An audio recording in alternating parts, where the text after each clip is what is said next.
Hi Foxes, welcome back to my channel. Thank you so much for tuning in again today. I just want to start this video by saying a big thank you to all of my new subscribers and everyone who has left me a comment. I love reading what you're thinking about my videos. You know, this is something that I'm growing, so your feedback really helps me, and yeah, so thank you so much. Today's video is going to be about another Poshfest breakout session on branding. So full disclaimer, I did not go to this breakout session because I do already have an established brand, and I just wanted to go to some other ones, but I was able to get my hands on, this was the only breakout session that I know of that actually had a handout that you got when you attended the session. So I was able to get my hands on that handout, and I kind of based this whole video on the handout and then my interpretation of it for my business to kind of help walk you through it. So without further ado, let's go ahead and get started.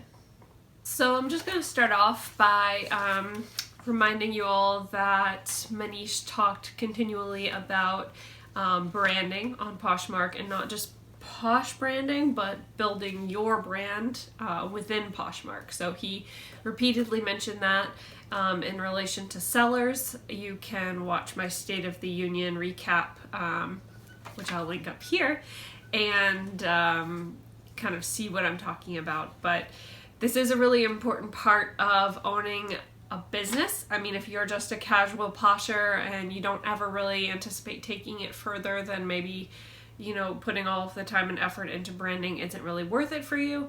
But if you're someone who maybe down the line could see yourself even doing this like as a part-time gig, it definitely is something that you're going to want to think about, and it's best to think about it sort of at the beginning, because once you start to establish and build that brand, it's a lot harder to go back and make the changes that you need to make.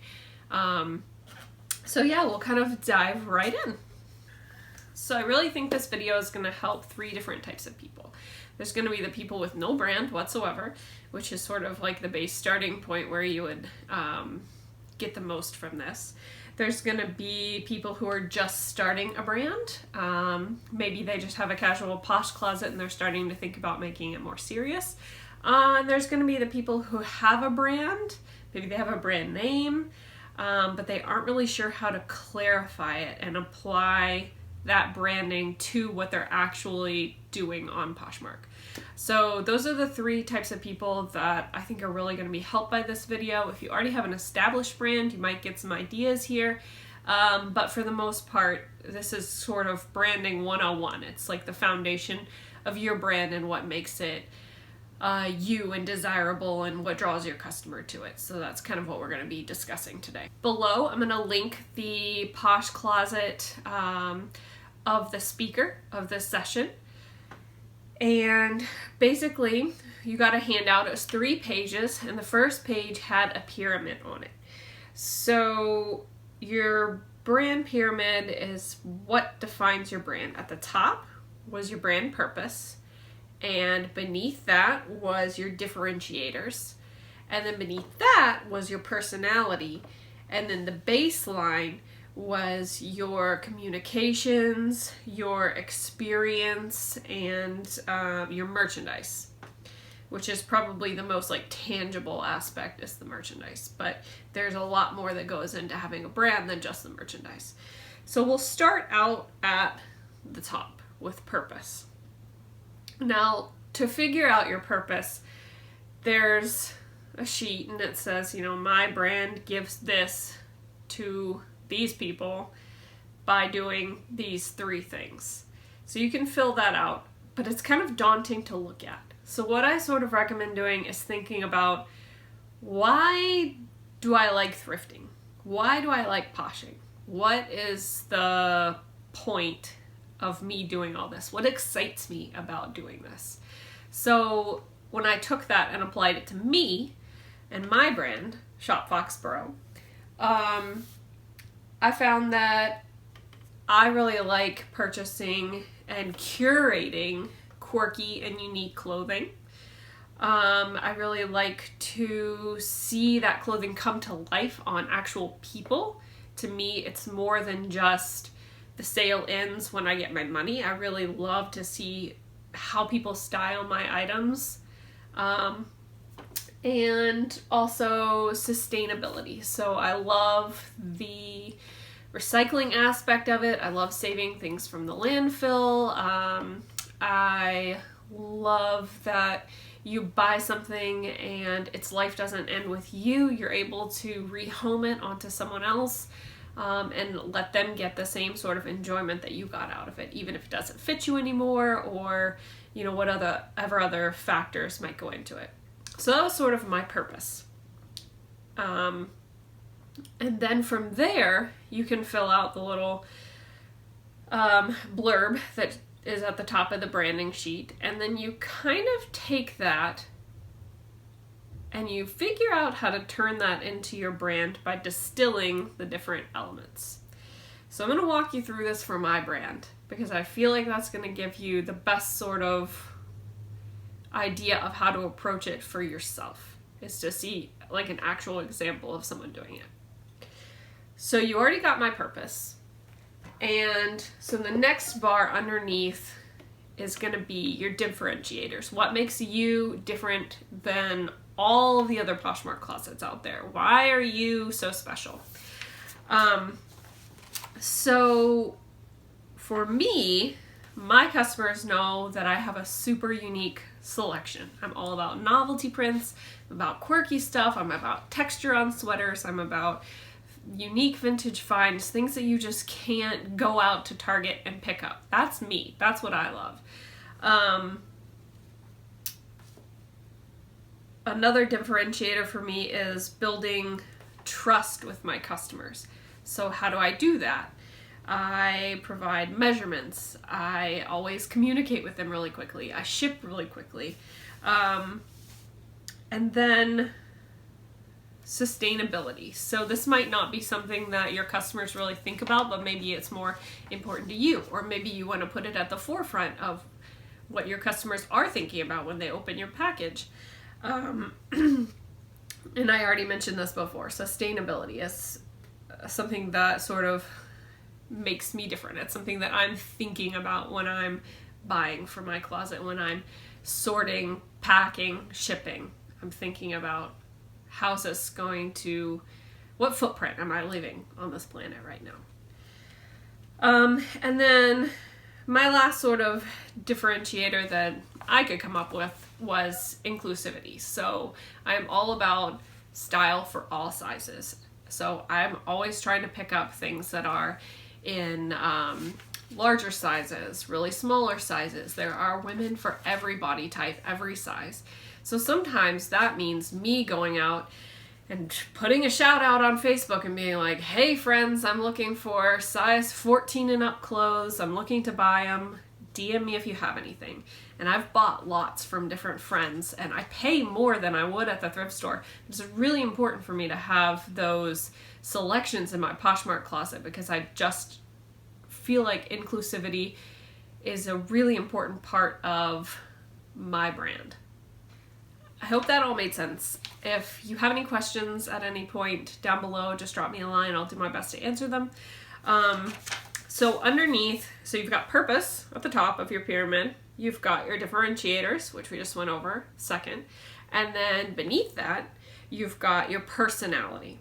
So on the branding worksheet, which I'm trying to get scans of it, and when I do, I'll put them in the comments below. In the meantime, you can see the pictures that I'm popping up on the screen to see the different elements that I'm talking about. So personality. You've got a little grid here. It's got some questions for you. The first question is, how would your community describe you? You put in different words, and then how would you describe your customer? How does your brand sound to others? And how do customers feel when interacting with your brand? And then you go through and you kind of add in different words, and you see where they overlap, because those overlapping things are going to be what defines your brand. So how would your community describe you? If I'm thinking about me personally as the face for my brand, then I feel like my customers, in my love notes, in my interactions with people on Instagram, in my interactions with people at markets, they have said these sort of things to me. It's quirky. My selection is quirky. I'm kind. I'm honest. A lot of people, will ask a question on Poshmark and I'll respond to them and be like, no, I don't actually think that that's going to fit. I think it's going to be a little too small. And they say, thank you so much for being honest. Stylish. I post my outfit of the day a lot. A lot of people respond to that. And maybe silly. Just by nature of what I sell and what I like, there's definitely an element of humor to me. The next question being, how would you describe your customer? So, if I were describing my customer, I would say they're quirky, they're confident, humorous for sure, unique, and value-driven. So both economically and socially. So they want to feel like they're getting a good deal, and they also buy in line with their social values. So those are the ways that I would describe my customer. How does your brand sound to others? So if you are on the outside looking in, if you are having trouble with this one, just take a step back and think, how would I describe Forever 21? How would I describe Anthropologie? How would I describe Free People? How would I describe Athleta? So for me, how does my brand sound to others? I think it sounds like one of a kind. I sell a lot of vintage pieces, a lot of very unique things. I think it sounds modern because it's all done online. It's done through an app, Poshmark and Etsy, on Instagram. All of that is using very modern technology. I think it sounds trustworthy because if you look at it, my pictures are very clean and clear. I'm not trying to hide anything. I fill my entire description, use all my pictures, give measurements, try and be clear about the language, describing the item. And then my last one, I think they would look at it and say probably retro style. There's a lot of, and retro can be anything older. So you're looking at 90s. 90s is retro style now. You're looking at 70s, 50s. All of that's going to be retro style. And I think that you can definitely see that in my brand. So the last question is, how do your customers feel when interacting with your brand? So you kind of have to put yourself in your customer's shoes for this one, unless you have an Instagram following or you have people that you can ask how they feel when they look at your closet, when they look at your Etsy shop, when they look at, your Instagram page. How do you feel when you're looking at my brand? How do you feel about my brand? But I would think that they would feel confident, just based on my pictures, my measurements, my descriptions, my ship time, my rating. I feel like they would be confident to buy from me. I feel like they would feel exclusive, like they're getting a one-of-a-kind piece. No one else is going to have this. It's going to be really unique for them to wear, and it's not going to be replicable. And I think that is something that they would look at and be like, oh, I need to get this because this is me. And I hope that they also feel included. So I try not to use, in general, I try not to use things like plus size. I say extended sizing where I can. And, I certainly try to make my customers feel like everyone of every size can be fashionable, and it's just clothing. So I don't make any reference to body types.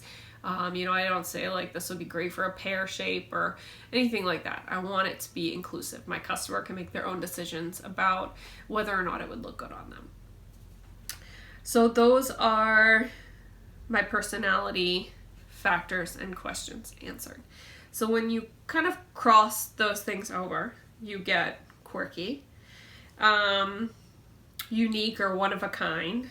You get confidence, and you get a little bit of humor. So those are kind of like the crossover layers, and you would map that out for your own brand and see where the key points are, and those are going to be what you focus on, because those are going to be the most that you and your brand have overlapping with your customers.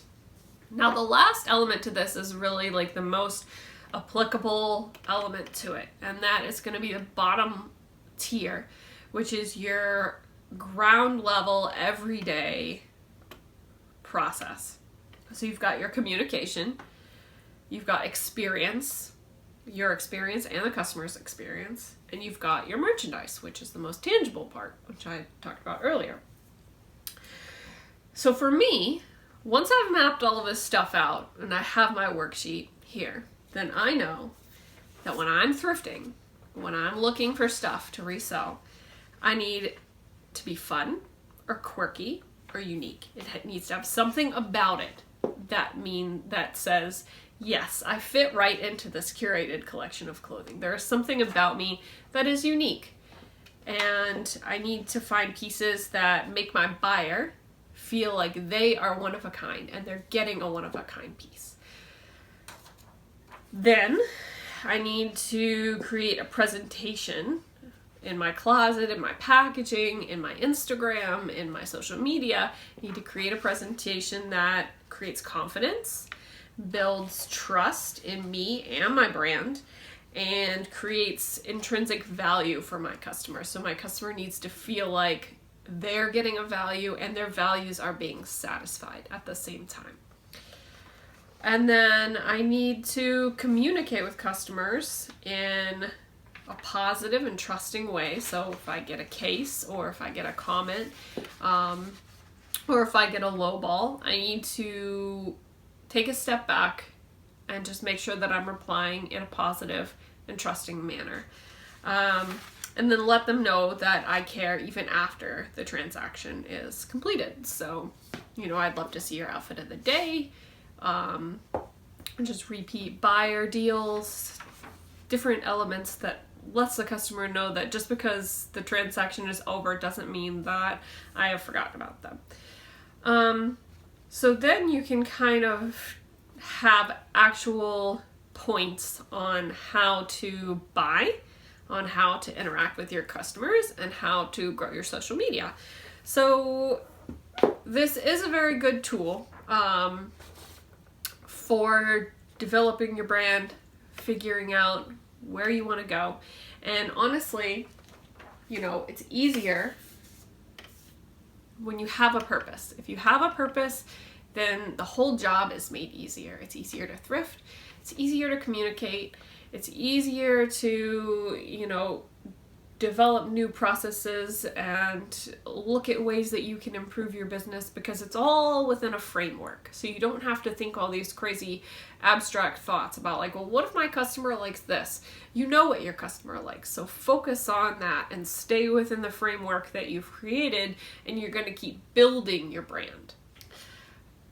So thanks for sticking with me. Again, if you have any questions, just drop me a comment down below. But I'm going to kind of wrap up with some kind of tips for making all of this make sense and helping you to figure it out. Because you can kind of look at this worksheet, you can look at these things that, are being asked of you, and you're like, gosh, I don't know. Well, what do my customers think of me? If I had customers, what would they think of me? You're just starting your brand. Maybe you don't have a whole lot of, you don't have like a customer base, you don't have repeat customers. You're like, wow, I have no idea. So here are some ideas to help you kind of figure out the direction that you want to go. So first of all, go to your personal closet and look at the pieces that are in it. What made you buy them? Did you like the style? Are they comfortable? Were they cheap? And sort of think, is that what I want for my brand? If this is who I am, if this is how my closet is, if I want to sell pieces out of my own closet, is this my brand? Is this, where's the crossover? What can I take away from my closet that, I can look for when I'm thrifting? If you have a closet that's filled with really nice quality made pieces, then maybe that's what's, you know, what you're drawn to. Maybe you really love quality tailoring. Maybe you're picking up blazers. Maybe your niche is career wear. So kind of look at what you already own. And I'm not necessarily saying, you know, go sell it all. I'm saying look at it and be inspired to figure out your brand by what you're already drawn to. Another thing that you can do, and this is what I did when I was trying to figure out my customer for the first time. I have a Pinterest board called the Foxborough Girl. And I go in, and every time I pin something that inspires me, it's usually not even something that I would personally wear, because my brand, I feel like the people who shop my brand would wear what I wear, but I won't necessarily wear everything that my girl will wear, because she's capable of pulling off styles that I am not capable of. You have to have different types of style within your one style, if that makes sense. So I sell a lot of like bohemian sort of 70s inspired stuff, and I love that, but it doesn't always work on me. But it works for my customer, and they can mix it and match it with the other pieces in my closet. So don't be limited by what is in your closet exclusively. You have to go beyond that, because you want to attract more than just yourself as a buyer. So create a Pinterest board, go in, pin everything that's sort of inspiring to you as to what you see your customer wearing, and then go back and look for trends. Another very important takeaway is to not model your brand on a brand that you admire. So you can take their successes and you can learn from them, and you can, you know, integrate elements into your own brand. But when you try to be someone else, you will not succeed.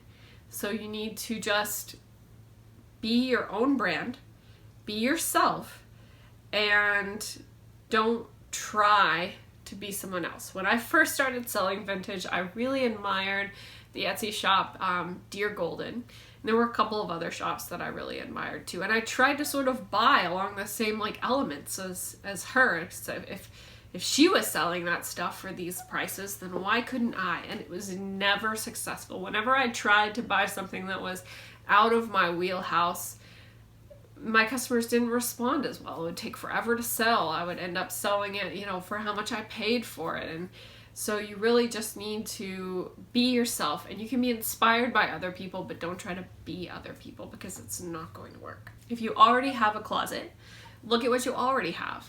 Do you like the things that are in your closet? Are they inspiring to you? Or are they just things that you picked up or that people gave to you just because? What about your closet do you love, and would you want to keep doing? And lastly, what are your personal values? So what matters to you in this world? Is it family? Is it taking care of the planet? Is it, you know, caring about your fellow man? Is it, you know, buying products that are sustainably made? Like, what matters to you? And kind of work that into your brand too. And maybe that's something that your customers aren't really gonna see, but on the back end, you know that you're living your life and running your business in a way that is compatible with your own personal values. So those are sort of a couple of tips to get started, because I know it can be very intimidating to create a brand, and don't feel like you have to rush out and do it all at once. You can go back and change your Poshmark name at a later time. You can change your Instagram name at a later time. It's just easier to get everything set up under the same name, and to have your brand going under a single umbrella than it is to go back and change all those things later. But it can be done, so don't stress out about it.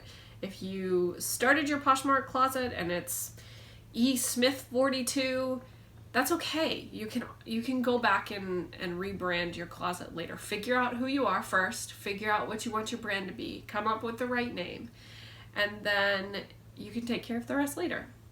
So I hope this helps. I will again post that worksheet down below as soon as I have it. In the meantime, you've sort of got all of the elements of the discussion, and I hope this was helpful for you. I have been trying to do about a video a week. I'm super busy and coming into my busy season with my handmade business. I make little zipper pouches on Etsy. And it gets really crazy during November and December, and then of course I'm trying to keep up with my Poshmark closet, and also I have 2 kids and a husband and a house to clean, so there's definitely a lot going on.